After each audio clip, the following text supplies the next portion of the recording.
it's possible that nobody's listening right this very second. I'm sure. So is that a bad sign?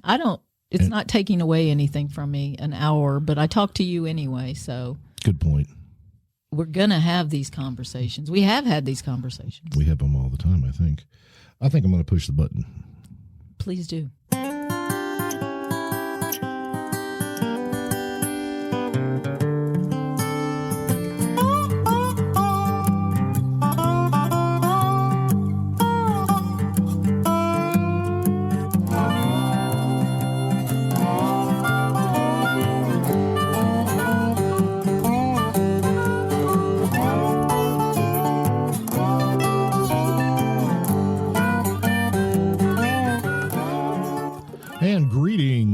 This is the Long of the Boot podcast, the podcast coming to you from the heel of the boot of Southwest Louisiana.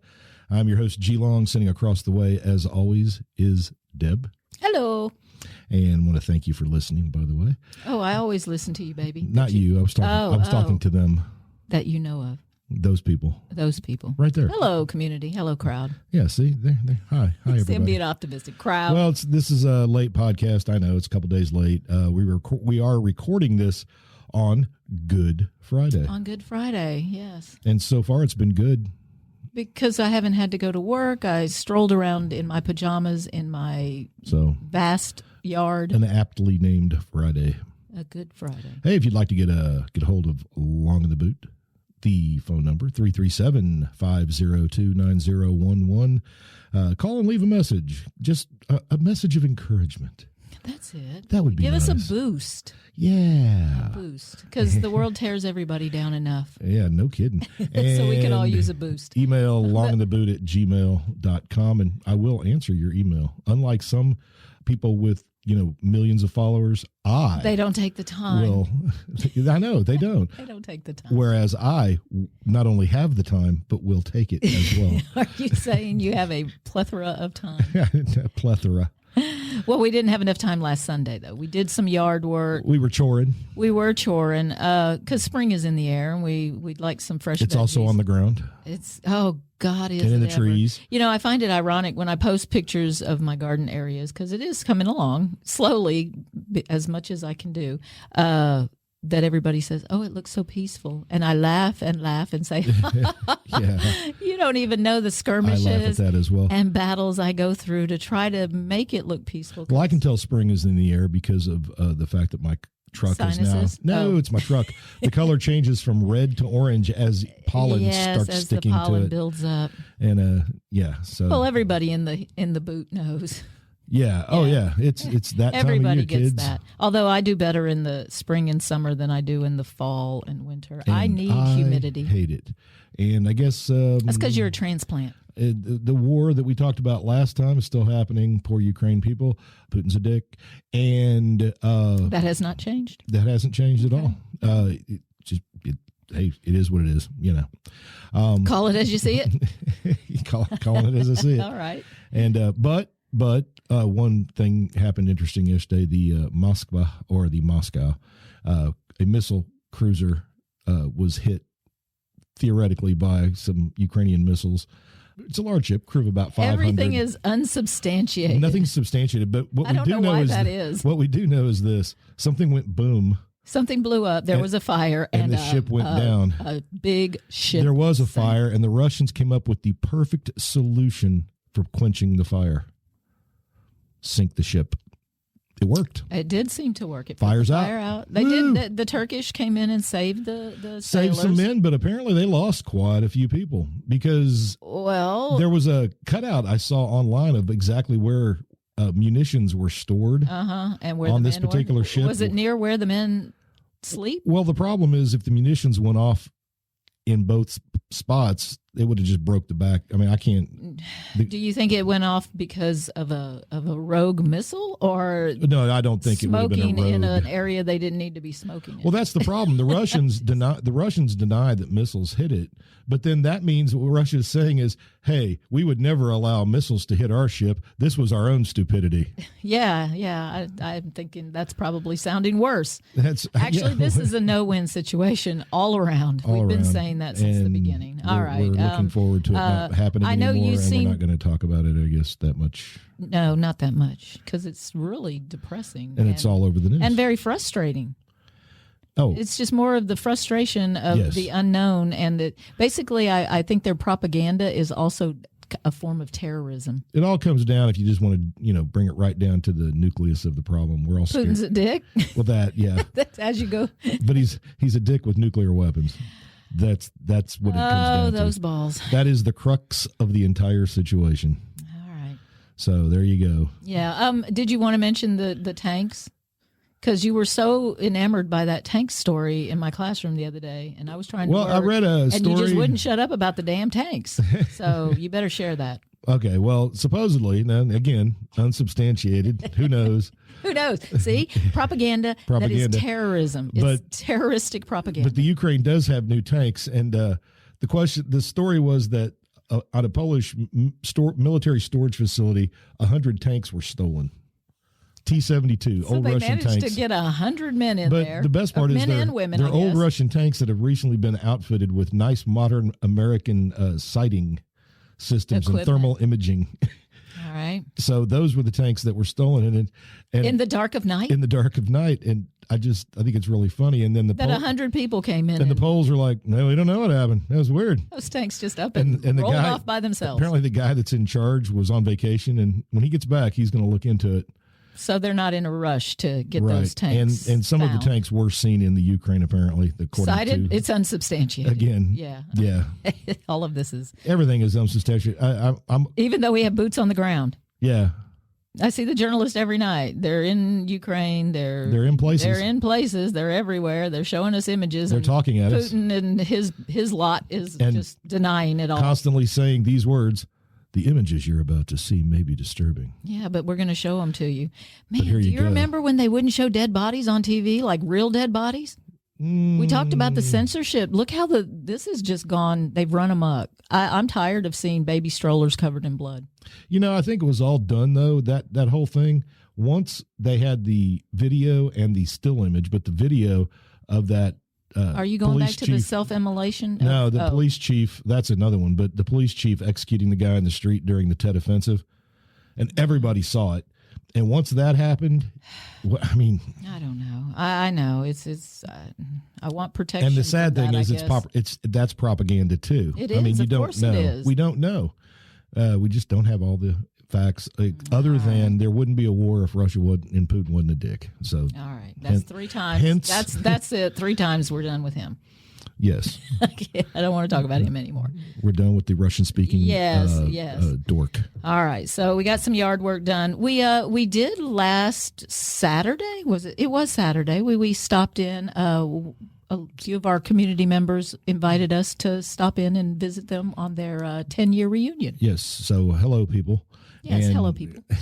Former people and current people. It was good to see those people. I wish we had seen a few more, but we were in somewhat of a hurry. We were in a little bit of a hurry, and it was too late. You didn't get you did get it, but not directly. We weren't informed soon enough, but I hold no grudge for that. The meat market closes early on Saturday. Oh, yeah, we were heading to the meat market. We were going to the meat market. Missed that one, too. To get delicious meats from the Gillis store. Oh, well. If you're from out of state, you don't know the joy of the Gillis. If you're from in-state and you haven't been to the Gillis meat market, you should go. And now. Jambalaya boudin. It sounds like delicious dish. It does. Okay.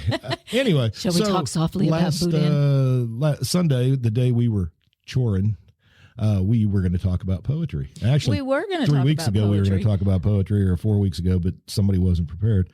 And don't blame me. Well, I'm always a little prepared for poetry, but you do have to be in the right mindset. That is true. You do need to be introspective and detailed oriented. You have to be able to read. Do you? Oh, well. Well, no, because I guess you can listen to poetry. I've got some information here that says that poetry started, in cave paintings. Well, do tell. We're since we're talking. Are we segueing into the history of poetry? We are blundering in our segue into fumbling our way, our subject. blundering. Oh, we get we to don't play want with to the keep these language. people too long. It's a holiday weekend. They've got things to do. Yeah, but they can listen to us in chunks. That's true. You don't have to listen at all. But don't listen to us in fast speed because it makes us sound like chipmunks, and it's weird. Oh, okay. Anyway, so poetry. Poetry. One of my favorite things to teach back when we were allowed to teach not from a script. I used to teach a poetry unit, and the focus for the high schoolers, not the middle schoolers, the focus for the high schoolers was I had compiled a list of, 40 plus poets that had some dysfunctions. Yeah. Interesting, because you want to get them interested in research, so give them a poet that's got a problem. Absolutely. And there was no shortage. Why is history full of messed up people? Because they're the most interesting. Well, they're the ones that want to tell us about things. So yeah, the history. Then, if we want to get all the way back, but I to mean the primitive. Well, and I is history really important though? Is history important? Of course it is. Why? Why do you think? Because it teaches us lessons about humans and ourselves.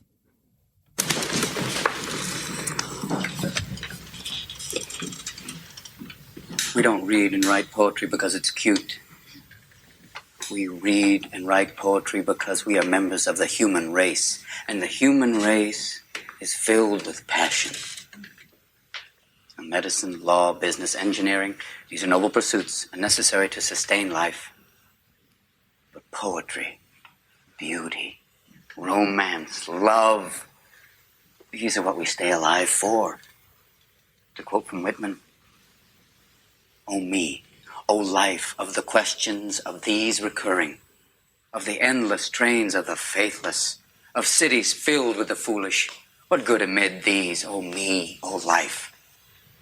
Answer, that you are here, that life exists and identity, that the powerful play goes on and you may contribute a verse. That the powerful play goes on and you may contribute a verse.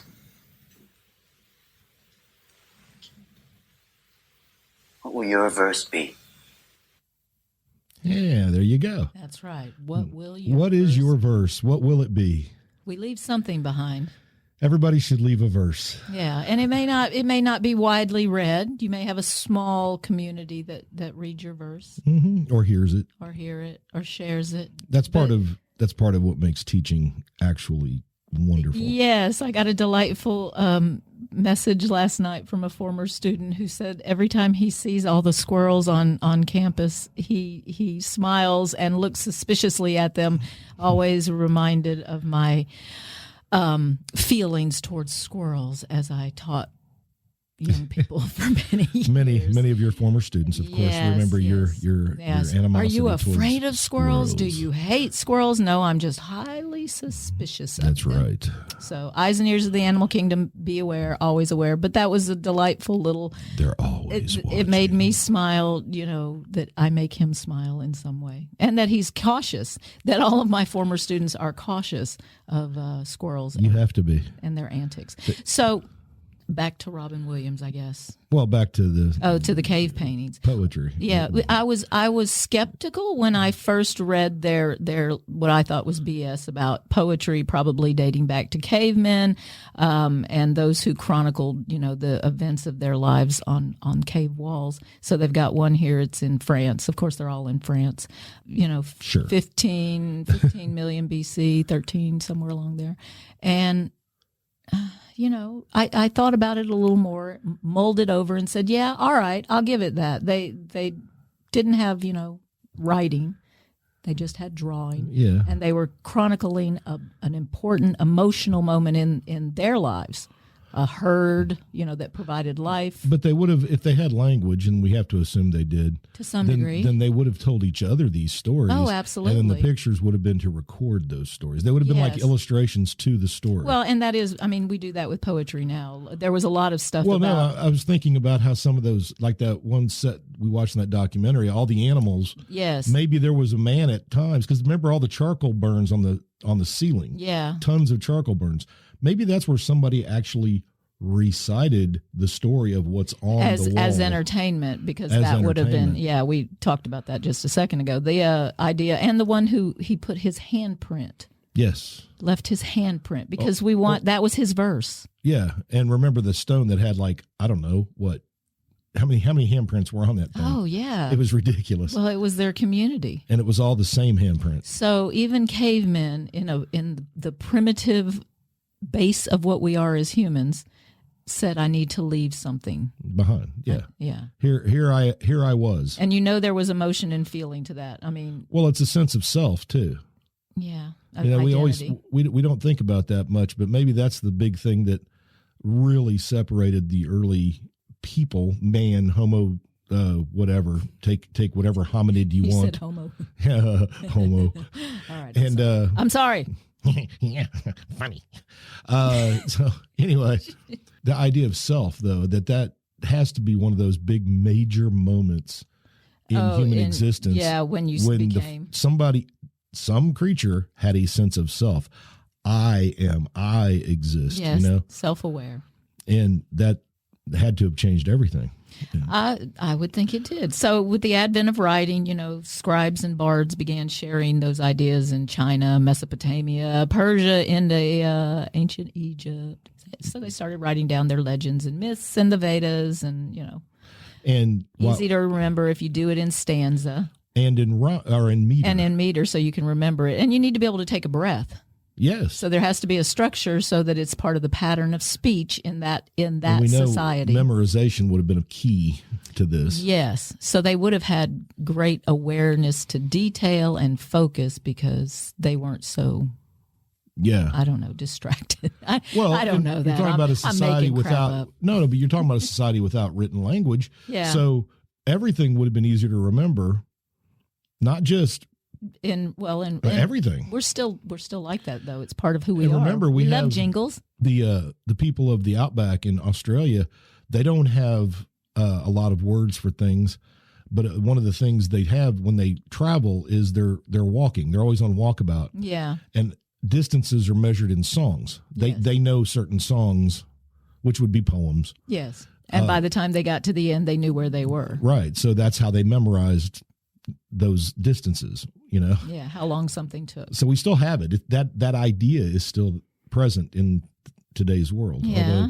Although if the Australians have their way, they'll snuff that ancient tradition right out. Well, and of course we know poetry would have also been not just a form of entertainment, but it would have been education. It would have been the way that generations shared their knowledge. Culture, yeah. For sure.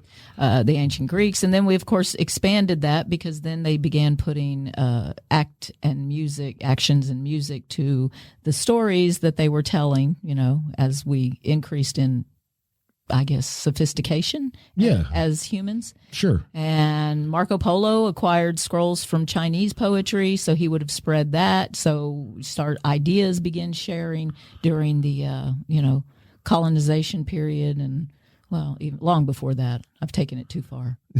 I've taken it too far. But then it gets when it begins to be written down after ancient poetry. Yeah. Then you can actually begin the process of creating the discipline of poetry. Yes, and different cultures, depending on their beliefs, use different forms. You had odes and sacred poetries and love poetries, epic poetries. Sure, and there began to be the study of the idea. It's called poetics. It's the study of how poems work together. In China, they have several classics. In fact, one of them is just called 5 Classics. But it's canons of poetic works that are aesthetically important. They're not important historically, although they are. But for us to look back now and understand. But China was already saying, okay, if it's to be a poem, then it has to follow these forms. Yes, it has to have a structure and a pattern. Right. And it has. There are rules. Yes. They came up with rules. Now, some cultures, their poems at the beginning, we read them now, like in school, like when they do Gilgamesh the King, or if they do a piece of that, or Beowulf. Yeah. That was the Odyssey. That was an epic song / poem that eventually got put down on paper. And it would have had music accompaniment, most likely. Yeah. Of some sort. Oh, yeah. Just a beat, if nothing else. So, and then when Rome went from republic to empire, their poetry changed. It became constrained. It became bloodier. The subject matter became a little bawdier, little dirtier. They came up with altar poetry, which was the ancestor of concrete and visual poetry. That came out of the medieval German abbeys. Yeah. Yeah, and just very interesting to trace history through the poetry of the creatives, I guess. Oh, they're the creatives. They were the creators. The creatives. We've come full Oh, circle. no. Oh, my Oh, God. no. All right. No. I'm always looking for a way to connect and make those people more important. So maybe that's it. Maybe they're the poetic creators. Let's see. The Germans romped through the Renaissance period with poem songs that played directly into their penchant for citizenry, revelry, and national unity. Nationalism already rearing its ugly head. In the poetry of their time. And then, of course, we get Shakespeare. Thank you to the bard, his turn of a phrase. Creating so many great little sayings. So many things in our language that we love and use today. I was reading about one of the oldest poems that they know of, "The Tale of the Shipwrecked Sailor." Okay. And what makes it special, besides being really, really old, like we're talking 2,500 years BC. Okay. And they have actually found a copy, the oldest surviving signature on papyrus is actually a copy of this thing, but it's fiction. It's actually a fictional poem. How do they know that? Well, because there are giant serpents and crap in it. Oh, they're okay. It's fantasy. But he deals with God. Well, maybe it was just their fears. Maybe they saw something, and so to them it wasn't fiction. It was, I don't know. It was about a sailor and dealing with this serpent that wanted to know why he got there. And there's gods and there's burnt offerings and 2,500 years though BC. I mean, that's way impressive. Back, 5,000 years old. It's again, we're back to sharing ourselves, right? You have to find some way to express that passion, and it's a shared passion. You're looking for that universal connection to somebody. Poetry is only interesting when you get that understanding and you go, yes, I've had that feeling. I know exactly what it is like to shudder when you finally get to pee after you've been holding it for 2 hours.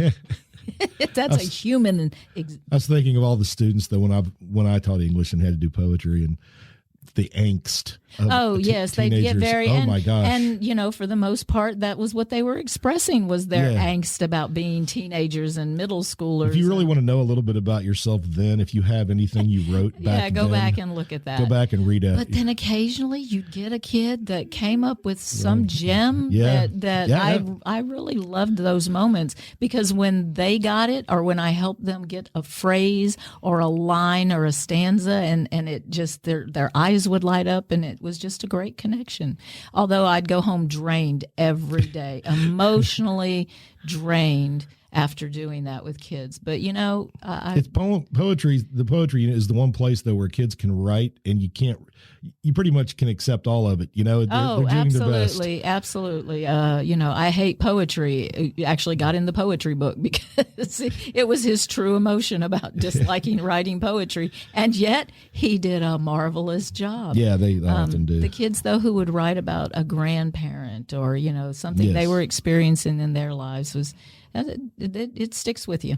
It does. It does. All right. So I saw a quote that expressed, because it's hard to get a definition of poetry, was that it was the raw nerve of society. Ooh, I like that. And that one I kind of thought about it for a while too. And it is. It's our emotions brought to the forefront, and some poets and some time periods dealt with them in different ways, right? When you go through the time where nature is everything or God is everything, what are you examining as a society? And you really see those shifts in what was happening in the country, in the time period, in the world. We each picked a poet. Yes. Mine is a modern poet, and yours is not so modern. From the Romantic period. Late 1700s. Yeah. During the Enlightenment. during the Enlightenment, because there was such a time Well, of the growth. late part of the Enlightenment. Yeah, but that was such a time of growth because we're moving into a time when man began to see his own individual worth, and that nature was the expression of Well, my poet has God. a lot of questions. He does, and isn't that what we're doing a lot of times? Who's your in poetry? My poet is Sylvia Plath. Sylvia Plath. Yes. But we'll get to the more modern after we delve into your guy. So, poets of your romantic era were more accessible than the poets before. Well, I was going to let you go first. Oh, you want me to do the modern first, Yes. and then we end with the large? Yeah, because it's Good Friday and there's a reason for ending on William Blake. All right. I can see a reason for the reversal in that case. Sylvia. What can you say about old Well, Sylvia? she has she actually has the Sylvia Plath effect named after her. Oh, nice. Yeah. So I told you when my kids would do research, our focus was, the disturbed poets of time.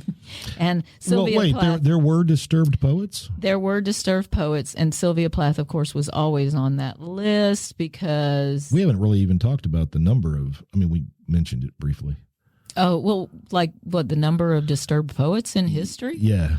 Well, as I said, I picked about 42, and I would pair them different time period together, two poets, and I would let each kid draw. And there were two poets on there. They'd spend one class period researching a little bit about each poet and then selecting one or trading off with somebody else so that they had their own little... But they needed to be disturbed.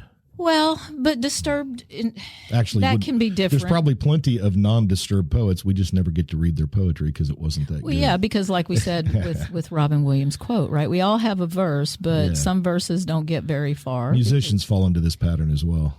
Oh, that's Songwriters true. sometimes. Songwriters, well, yeah, that's just poetry put to a beat or a melody. And look how many people redo one song, and you get a different feeling depending on what they've chosen, how their rendition of that. Yeah. And that's what poetry is about. It's meant to be heard. It's meant to be felt. To elicit an emotion. Yeah. So my favorite professor at McNeese, Dr. Wood, who was also a fine poet. Oh, my Lord. We didn't get any of his.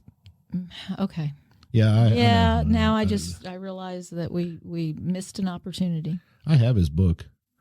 Okay.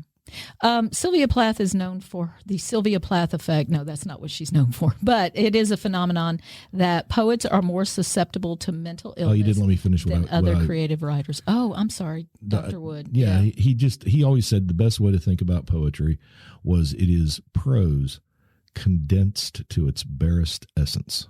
Yes, down to its. One poet I just read said that poetry was the opposite of inebriation. Hey, I like that. That it's him being his most clear. Right. And that's what you have so few words. Your function is to be clear. Is to be very clear and concise, just like on the ACT English test. Clear and concise, people. Yes. I'm sorry. No, that's okay. But yes, that's the whole point of the writing. All right, but anyway, go back to what you were saying. Go ahead. Oh, okay. So my lady, of course, was so disturbed that she, in her short 30 years of life, got an effect named after her. So the Sylvia Plath effect is the phenomenon that poets are more susceptible to mental illness than other creative writers. Why do you think that is? Why? Well, think they're too in touch with their emotions? I think it's back to this idea that they're living their life in detail, and they don't get out of that enough. They stay in the introspective for too long. You know how some people can't see the forest for the trees. They're in their own head. They get too much in their own head and their own emotion, because when you have a thought or a memory, the feeling comes with that thought. And so I think that they can't get out. They're out of balance. Yeah, they're melancholy all the time. Yes. And their humors are out of balance. Well, and you have to I think that's something we have to come to the point of recognizing and saying, I've been dwelling for far too long in one area. So Sylvia Plath, she dwelled. Although By the time I get done with my story, it may seem like she had every right to be there. Well, I don't know, and just couldn't drag herself out of it. maybe that's the issue. Maybe so. So, researcher Kaufman, I can't find it. Oh, James C. Kaufman. His work demonstrated that female poets were more likely to experience mental illness than any other class of writers. In addition, female poets were more likely to be mentally ill than other eminent women, such as politicians, actresses, and even artists. So, I mean, he even looked at just artists as well. Creative writers seem to be prone to mental illness, right? That's the relationship that he examined. When was this? When did he do his know? research? I just wondered if it was recent. Yeah, actually it was. The Sylvia Plath effect was 2001 by the psychologist Kaufman. Okay. So women are more likely to fall into the depths of what? Depression and I guess, well... Yeah. Anyway. Just so heavy. All right. So they studied 1,629 writers. They were analyzed for signs of mental illness. Female poets were found to be significantly more likely to experience that than other female fiction writers or male writers of any type. Huh. They looked at, So ladies, don't go into poetry. Well, and then there's that question, right? Because they don't know if Sylvia Plath's poetry helped her to deal, like, are you mentally disturbed? Are you trying to work out your problems? And you're working out your problems, or is it staying and dwelling in that feeling and not getting out of it? Okay, so her poetry was called confessional. She has a genre and is seen as one of the main confessional poets, right? So especially her poem Daddy. All right. And I'm not reading a whole lot of her stuff, and I never really did enjoy her stuff because I loved my daddy, and I, feel like but you picked her though because she's disturbed. Because of and because I think modern life kind of got her messed her up. So that's kind of her inclination towards very heavy subject matter, right? Her father, Otto Plath, died when she was 8. And she seemed to have had some sort of Electra complex, the opposite of the Oedipus complex. Yeah. Many of her poems, her father is the key figure, and she seems to be mixed about it, but the strangeness is the Nazi and Holocaust connections that she makes for this. And this is going to become another factor in another level of her psychoses, I think, here. What time or what years are we talking about here? Plath died in 1963. Okay. And she was 30 at that point. So she would have been very young at the end of World War II when the Nazis collapsed. So that was a part of her world, right? That would have been something going on. Well, what I'm thinking is, okay, she died in 60 what? She died in 1963. So she was born in 1933. Yeah. Which means by 1943 by 1941 her dad died in the height of Nazi hysteria in World War II. Her dad dies. Okay. So she's got the fear of the war. Yes. That the United States wasn't in yet, or might have been, depending on when her dad died. But so she then had to grow up without that father figure. And then what does that tell us about her father? I wonder. Yeah. And she died in England. And was she English? No. She's American, right? No, she was American, but she died in England. Well, I wonder if she was in England. As a small child. Let me continue. Okay. So it's very controversial, obviously, that it's sort of intriguing, though, that Plath's use of the Holocaust imagery, she portrays her father as a Nazi repeatedly throughout the poem, referencing his German tongue, neat mustache, and his Aryan eye. She depicts herself in the poem as a Jew, even going so far as describing an engine that takes her off to Dachau, Auschwitz, or Belsen. So she uses that imagery as sort of the oppressed and oppressor relationship she felt with her father, right? Okay. Yeah, okay. I know, right? You going to give us some? What? Some of this poem? Some of the poem? At 20, I tried to die and get back to you, but they pulled me out of the sack and they stuck me together with glue. You do not do any more, black shoe, in which I have lived like a foot. The living in a black shoe is that nursery rhyme, the old woman who lived in a shoe. Yeah. But she kind of makes the poem sort of childish, a lot of these childish phrases, but the deeper level, it's very disturbing subject matter, right? So she makes it childish in its words and phrases, but alongside, concentration camps and Nazis.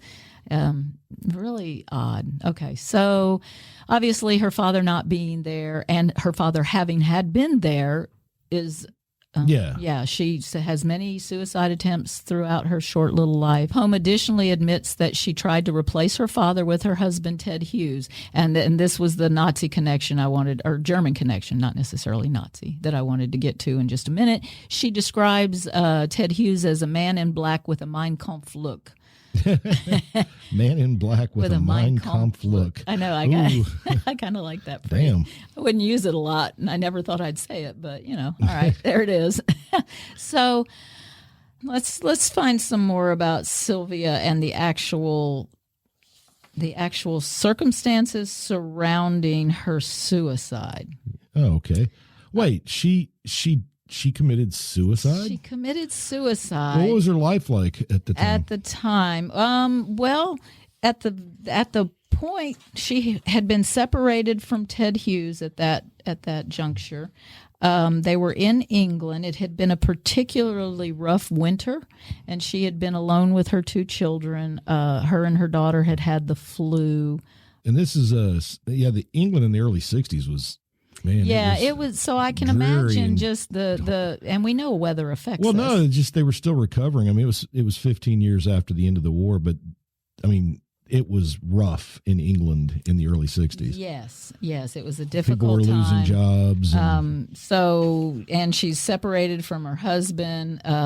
She had just gotten on some antidepressants that her close friend, her doctor, what was his name? Dr. Horde, I think, and Bell Jar had just come out. That was published in England in January of 1963, although she used a pseudonym for that. It doesn't say what her pseudonym was, though, and I didn't go and search. Anyway. Shame on you. All right, so it was February when she was found dead of carbon monoxide poisoning in her kitchen after putting her head in the oven. She sealed the rooms between the kitchen and her sleeping children. She had prepared breakfast for her kids. Like, she was very very planned. It was a very intentional. Today's the day. Yeah, very intentional. And there was going to be a nurse coming to see her because her doctor and friend had made sure that she wasn't going to be alone all the time, right? That he wanted her to. So she had prepared bread and milk for the children, placed it near their beds. She opened their windows and then sealed their rooms off with tape so that the gas that she was about to use was not going to reach them. Oh. Okay, and then and she had never been quite as prolific as she was during the couple of months leading up to her suicide. She was writing ferociously. That's wild. During that time. So that's that whole question of, was she writing for therapy or was it driving her into her psychoses, more into her? And, the medication, because depression pills, this was the 60s in England. The side effects, today we know suicide can be, and she had just started taking it. Yeah. He had just prescribed that medication. Let's see, something about her biological chemistry in her brain, right? So the psychoactive medication was supposed to address that, but it was gradual. It wasn't going to be all at once. So whether she did it intentionally. Anyway, so here she is, a woman of words, and her suicide note was 4 words. Just 4 words. Obviously, she had tried to kill herself many times. Please call Dr. Horder. And it was his phone number. Okay. That was it. There you go. Please call Dr. Horder. Hurry. Yeah. Please hurry. Yeah. Winter weather was frightful and isolating. She was in a deep depressive cycle. Poetry had been flowing from her pen. The Bell Jar had just been published. So that was, but she was with her 2 young children, and her and Ted Hughes, the poet, Maybe that's it. He was a poet too. And then the woman that he leaves her for is a poet as well, and had been married to a poet herself. Dirty poets. They rented their flat to his mistress. Oh, and her husband. there was something weird going on. Yes, I know. It all feels okay. So It feels hinky. as sad as all of that is, and Sylvia Plath's son that she had with Ted Hughes, he Goes on to be a poet. He goes on to be a poet Hey. and commits suicide Did he really? at the age of 40. Yeah. No way. He did. And almost, I think it was to the day that Ted Hughes' second wife, the mistress, had committed suicide also. Oh, wow. So it's a whole circle of suicides. It's a whole okay, so quickly, then I know you're looking at the clock. Stop it. It's a convoluted story. Wow. Just trashy. Her name was Acecia Weivel. Okay. She was a German woman who, with her parents, had escaped the Nazis at the beginning of World War II. Her father was a Jewish doctor, and her mother was a German Lutheran. So that would have been, I think they really needed to escape the Nazis. Because if he's a Jew and she's a German, that's going to be a problem, right, at the beginning of World War II. So they went to Palestine. And she spent most of her time in Tel Aviv. She would go dancing. She was a little bit trashy. She was, what did they call her? Oh, free-spirited young woman. And she'd go out to the British soldiers' clubs where she met a Sergeant John Steele. She married him. They went to London. That was her first husband. Okay. Loveless marriage. Then she went, but it got her and her family to England. So she used him. Then they went to Vancouver, and she went to the college there, British Columbia, where she met another man who would become her second husband. And then she married him in the 50s. And then she was on a ship to London where she met a poet who was a little bit younger than her, and his name was David Weivel. They began an affair. She divorced her second husband, married Weivel in 60, and then they rented a place from Ted Hughes and Sylvia Plath. Mm-hmm. Well, that was pretty much immediate. Ted Hughes wrote, "We didn't find her. She found us. She sniffed us out. She sat there, slightly filthy with erotic mystery. Ooh. I saw the dreamer in her, had fallen in love with me, and she did not know it. That moment, the dreamer in me fell in love with her, Cocky and bastard. I knew it." So Plath recognized, She saw it. She immediately. Oh, of course she saw their chemistry. So they took up their little affair right after that.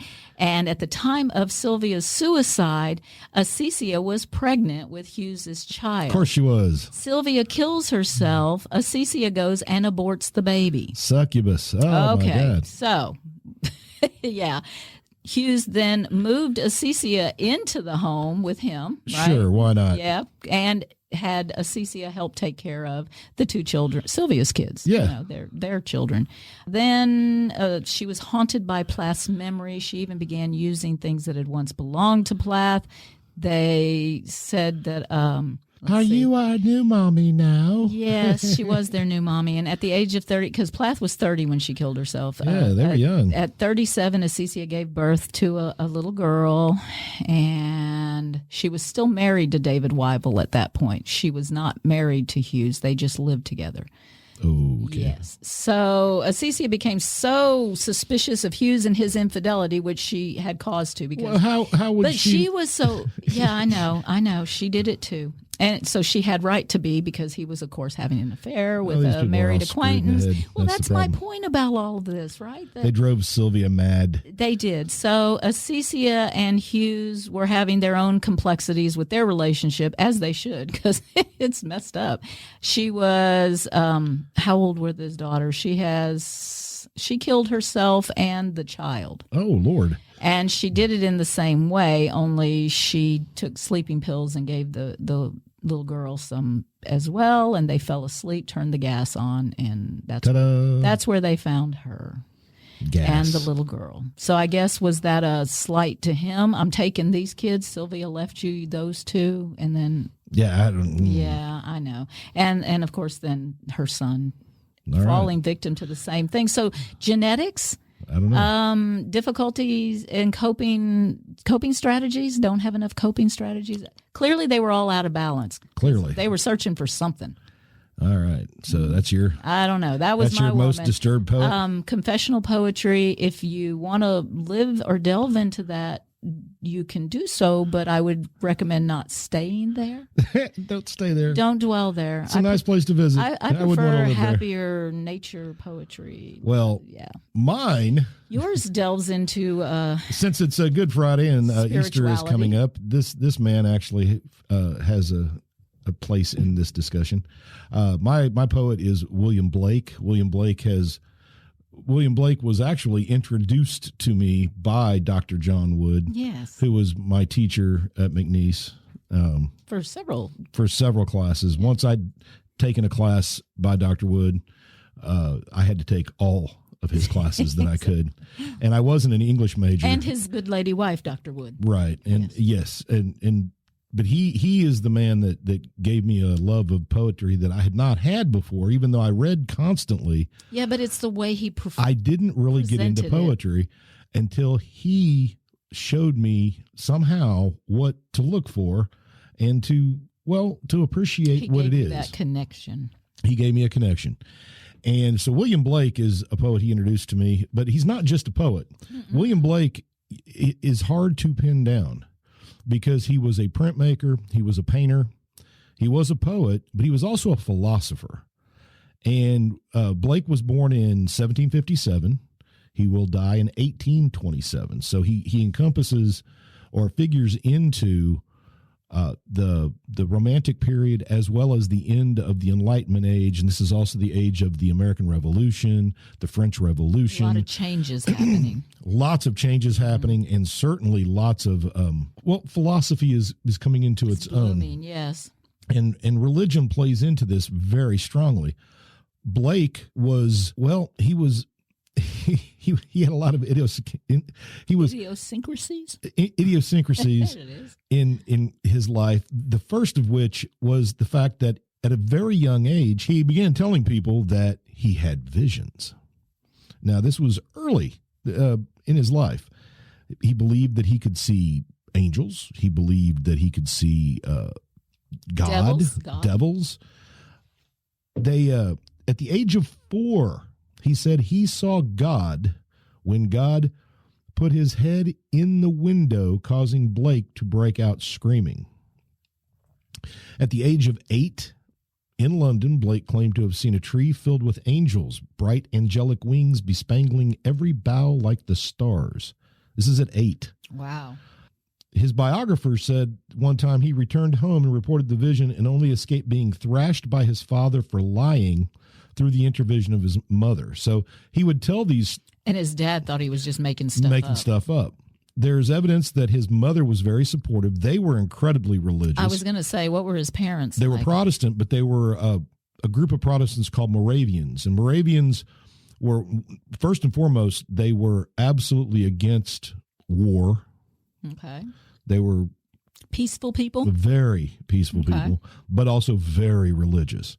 And it's a form of Protestantism. Blake would be classified as a Protestant. Mm-hmm. However, his views on religion did not fit into the organized version of Protestantism. So he didn't want to be in a box. Blake claimed to have experienced visions throughout his entire life, and they were often associated with beautiful religious themes. And his work as a artist certainly showed that. He did incredible paintings. He also did etching, relief on metal. He would use caustic liquids to create these phenomenal visions that he saw. Do you think the chemicals? Well, no. Everything that else came happened. Later. Yeah, that was later. And he produced an incredible amount of work, and many of his poems and many of his verses they're combined with the picture. Like the picture gives you evidence of what he saw of or what he's saying and what he believes. Well, that's why he began drawing, probably so that he could show. Well, he started as an artist, but he always wrote. Apparently, he wrote constantly. Blake believed he was personally instructed by archangels to create his artistic works. He says, William Haley, of Haley fame, 4 days after the death of his son, Blake wrote, "I know that our deceased friends are more really with us than when they are apparent to our mortal part. 13 years ago, I lost a brother, and with his spirit I converse daily and hourly in the spirit, and see him in my remembrance, in the region of my imagination. I hear his advice, and now write from his dictate. Well, it's that. So he's saying yeah. his brother's giving him things to write about. Because when you have those memories again, it's still an emotional effect. So he's still sharing his Right. brother's spirit. So Blake was religious, and that's why I'm prefacing that to then explain. Well, because of his questions and his anger towards the he was hypocrisy. incredibly angry towards organized religion. Well, what he saw as hypocrisy. But his view of God is also interesting. Blake's God, according to Blake himself, was the human imagination. That God is in us all, and what it is our ability to imagine that which isn't. And he believed that God was in that. That is how we experience God. And he believed that there was no such thing as good and evil. He believes that good and evil were created by organized religion. Yeah. Because there's got to be a consequence. So to have control over a group, you need to have some sort of consequence or retribution. Yeah, and so what this means, though, is Blake, and it's ironic in a way, he is both the greatest prophet and the greatest heretic in this viewpoint. Well, isn't that a balance? Blake, when Blake was told by one Protestant pastor that he needed to be saved, Blake denied the need for anyone to save him, least of all the biblical God. He called it Nobo Daddy, because no right-thinking human would want him for a father. In a similar vein, Blake did not see the Creator as being an all-wise God, but rather as Horizon, a demiurge, a self-deluded and anxious forger of pre-existent matter. In other words, the Bible's Jehovah was Satan, the slave master of mankind, a repressive father, a failed architect, and the accuser of the world, who unfairly judged Adam and Eve when he was the one to blame. He set him up. Blake shared with the Gnostics a belief that the fall was not the fault of man, but rather of man's impetuous and incompetent creator. For instance, in the epilogue of The Gates of Paradise, Blake says this: "To the accuser who is the God of this world, truly, my Satan, thou art but a dunce, and dost not know the garment from the man. Every harlot was a virgin once, nor canst thou ever change Kate into Nan. Though thou art worshipped by the names divine of Jesus and Jehovah, thou art still the son of morn, in weary night's decline, the lost traveler's dream under the hill." He doesn't believe in the organized rules of the Protestant church. But if you were to ask William Blake, are you a Protestant Christian? He would go, yes, of course yes, I am. I am. Well, what did his community think of him? Did he not get in trouble with people? Well, he did, but he wasn't really that well known while he was alive. Oh, yeah. Okay. So his verses weren't out far and wide yet. Right. For people to criticize. He believed people came to God through the salvation of their own imagination and in right thinking and proper actions. Well, that's very Emerson, too. Blake believed that every man was the embodiment of Christ, that they had that potential. And that's very Buddhist. But he created his own mythology around. Mm-hmm. So one of the biographers referred to him as a cult of one. A cult of one. I like that. That's the point. He found his own balance. Yeah, I think he did. He struggled with what he found in organized religion and trying to consolidate that with his own views. And these are the words of a Baptist preacher I'm going to read here. William Blake was a student of the Bible, but he was a stern critic of the black-robed priests of orthodoxy who condemned human beings to hell in the name of God. Mm-hmm. And today, it seems that Blake may have been vindicated. The Bible published by the Roman Catholic Church, the New American Bible Revised Edition, does not contain a single mention of the word hell. The Holman Christian Standard Bible, published by the famously literal Southern Baptist Convention, barely mentions hell.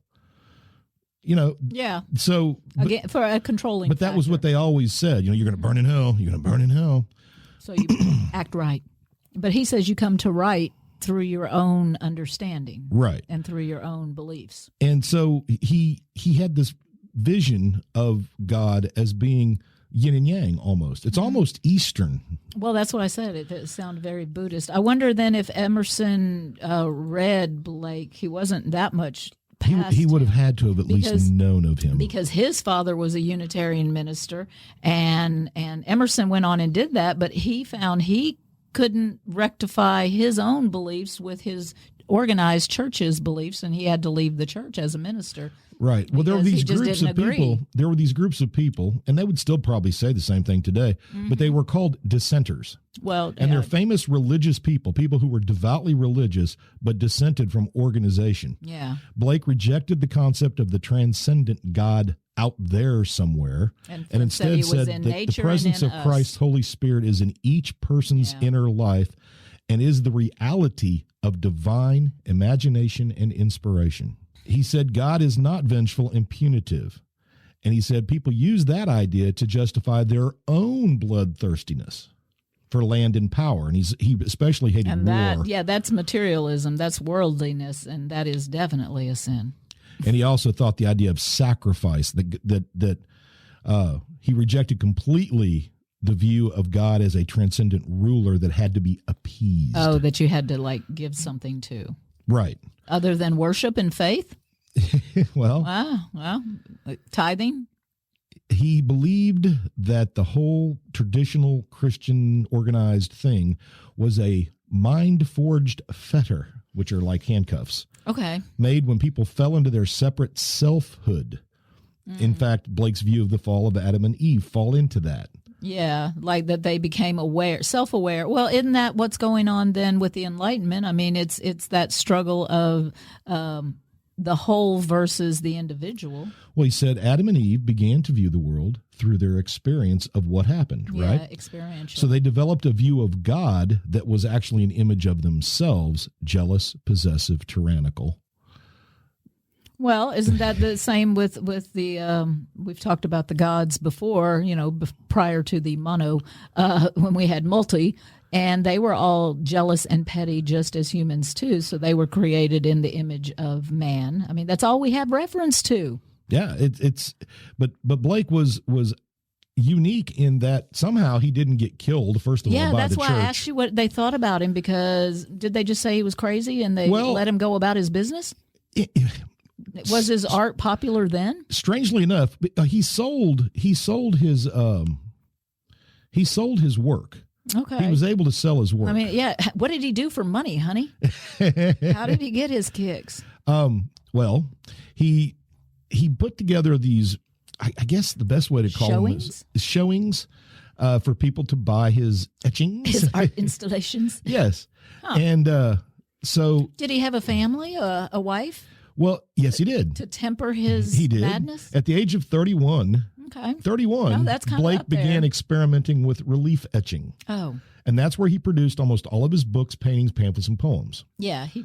They also refer to it as illuminated printing. the blocks where he. No, they're not blocks. Oh, they're okay. they're done with acid on an acid-resistant medium. And then a lot of the words that he wrote actually appear with the picture, fitted into the picture Yeah. somehow. Very clever. Yeah, and it's a lot of them are reverses. Like the way he did it was he took away What was? Yeah. what he didn't need and left. Well, isn't that what Da Vinci said about? One of them said it. Yeah. For sure. About creating sculpture? Just take away what's not what you see. But he was married, let's see, where is it? Catherine Boucher, or Bocher. They, when he was recovering from a relationship that accumulated in refusal of a marriage proposal, and then Some he girl met turned him down? Catherine. It was a friend, and he asked Catherine one day, "Do you pity me?" When she responded affirmatively, he declared, "Well, then I have to love you." Huh. Blake What married a her. strange. She was 5 years his junior. But they stayed together until the end? She was illiterate, but he taught her how to read and write Okay. and trained her as an engraver. She helped print his works. They stayed together, pretty much forever. So she did temper his She did madness and helped him. That's my point with the Hughes people. Don't put two poets together, and certainly don't put four of them in the same building and not expect that there's going to be some emotional turmoil. And a lot of his printed poems, he would color them with special dyes, and she did that as well. Interesting. They have children? I didn't check for that one thing. Let's find out. Yes, I'd be curious to know. Because that brings another element into your humanity when you have a child. It does. I don't see anything about children here. See, and the fact that Plath was concerned for her kids and was worried about them enough to feed them. I don't know that she intended to die that day. Although she did know Anne Sexton, and Anne Sexton was vocal about her insanity and her desire to kill herself. And I'm going to do it, and nobody stopped me. I mean, she basically wrote that she was going to kill herself, and that was the expression that she wanted to do, and nobody should stop me. And well, Blake again was married to Catherine till he died. I mean, okay. But it doesn't say anything about children. Said they had stormy times in the early part of their marriage. Well, who doesn't? He tried to bring a concubine into the marriage. She's put her foot down. Accordance to the beliefs of one of the Moravian branches, the Swedenborgians. The Swedenborgians. Yeah, abortions. It makes me anyway, think of the Muppets. Apparently, she had no truck with that, and said that if he, basically the way it sounds, they just had an open thing. Okay. Which makes sense given his So in other views. words, there just was really no focus given to it. No. Right. They sound almost like they were married and partners and friends, and they were friends. They were friends before they were married. Well, clearly.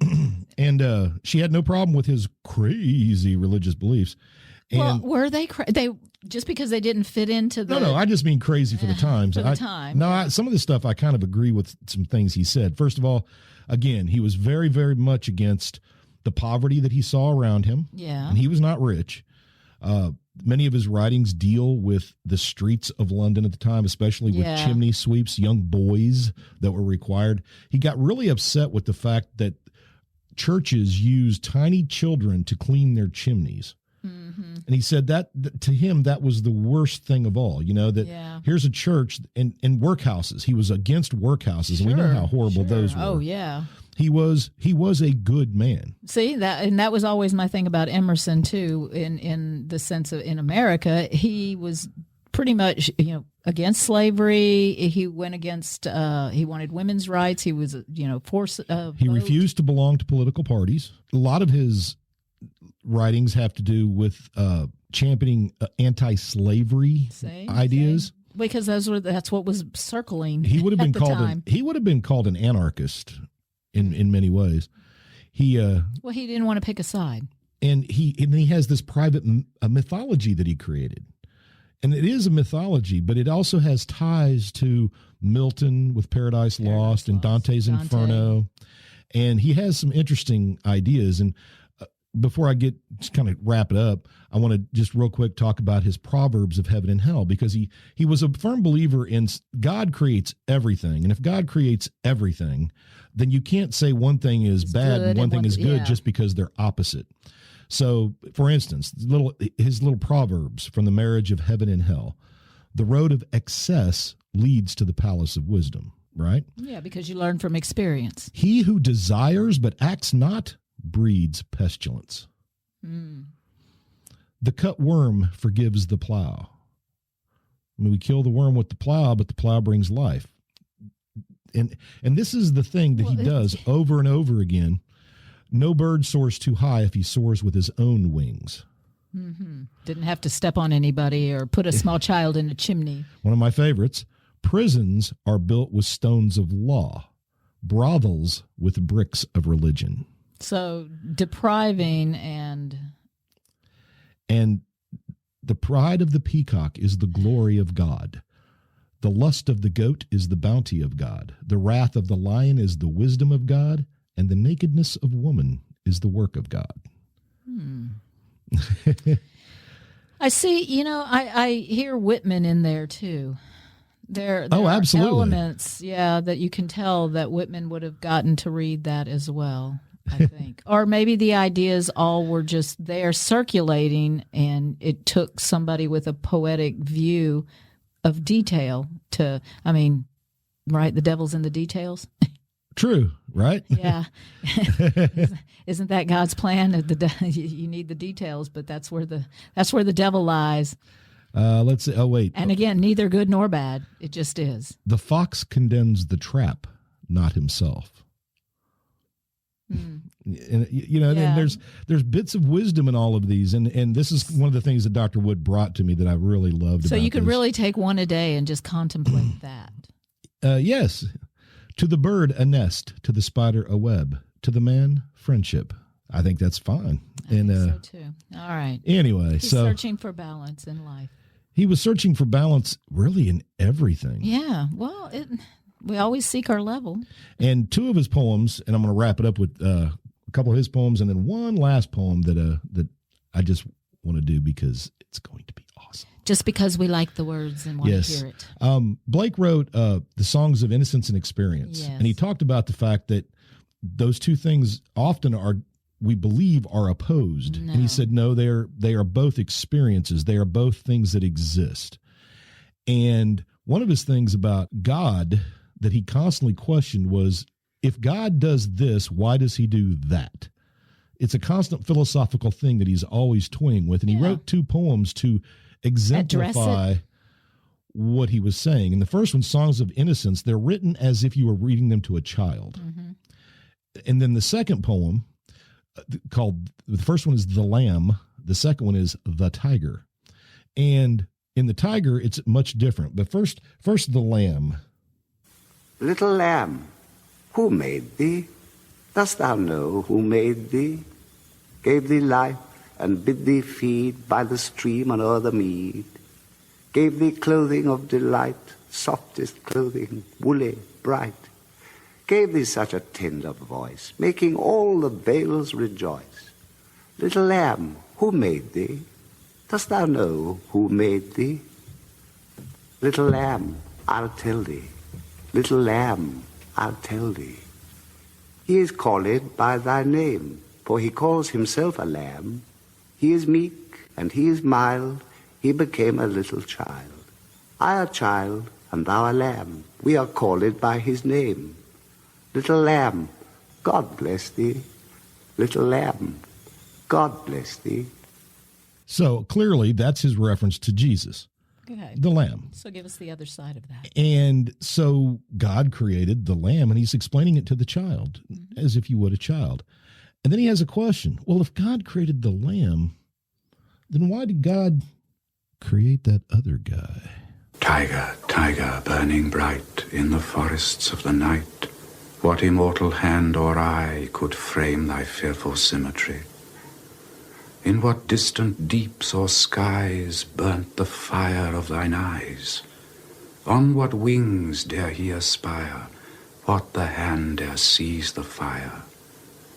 And what shoulder and what art could twist the sinews of thy heart? And when thy heart began to beat, what dread hand and what dread feet? What the hammer, what the chain? In what furnace was thy brain? What the anvil, what dread grasp dare its deadly terrors clasp?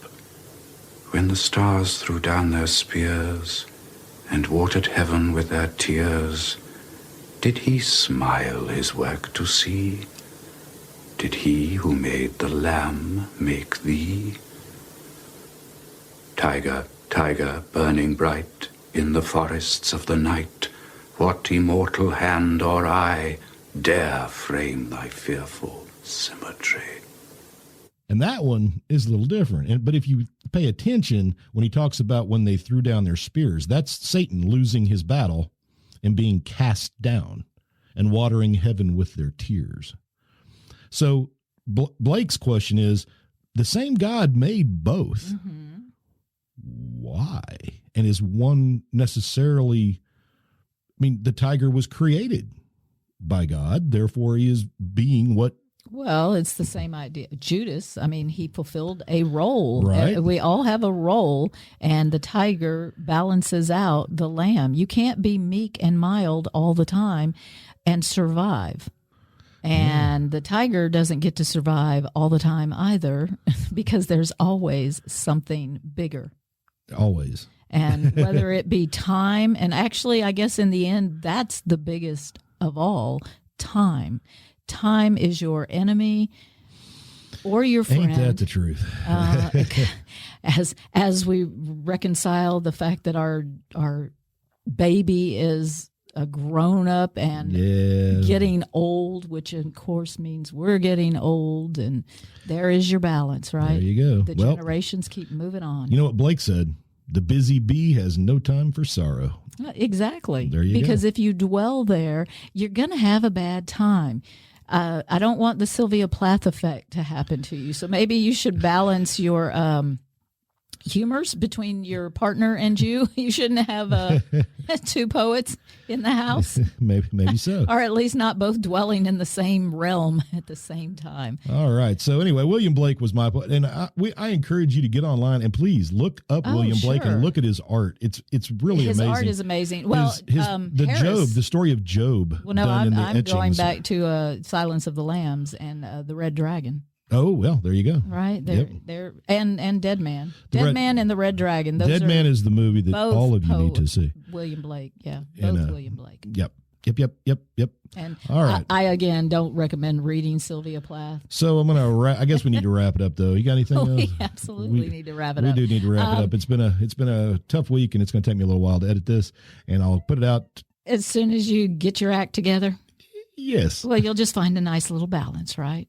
I hope so. I hope so too, because your joy is portable. Well, that's bring it true. With you. Hang on, we got a poem to wrap it up. We have a poem to wrap it up. We do. Oh, not just my tag. William Butler Yeats. Oh, I forgot about Yeats because we quote this all the time. Well, we constantly talked about. We constantly say things like the center cannot hold. Yes, people. Well, we talk about poetry often. And it is a religious weekend, so why not? Why not? And this is how we'll wrap it up. It's called The Second Coming. It's by William. Are Butler you reading Yeats. it, or do you have a? Oh no, I'm reading this one. Oh, you're going to do this one. Yeah, well, I don't think I will. Bold of you. Well, thank you. Yes. Happy Easter. All right, Second Coming by William Butler Yeats. It'll be appropriate, I think, for the times we live in. Turning and turning in the widening gyre, the falcon cannot hear the falconer. Things fall apart, the center cannot hold. Mere anarchy is loosed upon the world. The blood-dimmed tide is loosed, and everywhere the ceremony of innocence is drowned. The best lack all conviction, while the worst are full of passionate intensity. Surely some revelation is at hand. Surely the second coming is at hand. The second coming. Hardly are those words out when a vast image out of spiritus mundi troubles my sight. Somewhere in sands of the desert, a shape with lion body and the head of a man, a gaze blank and pitiless as the sun, is moving its slow thighs, while all about it reel shadows of the indignant desert birds. The darkness drops again, but now I know that 20 centuries of stony sleep were vexed to nightmare by a rocking cradle. And what rough beast, its hour come around at last, slouches towards Bethlehem to be born.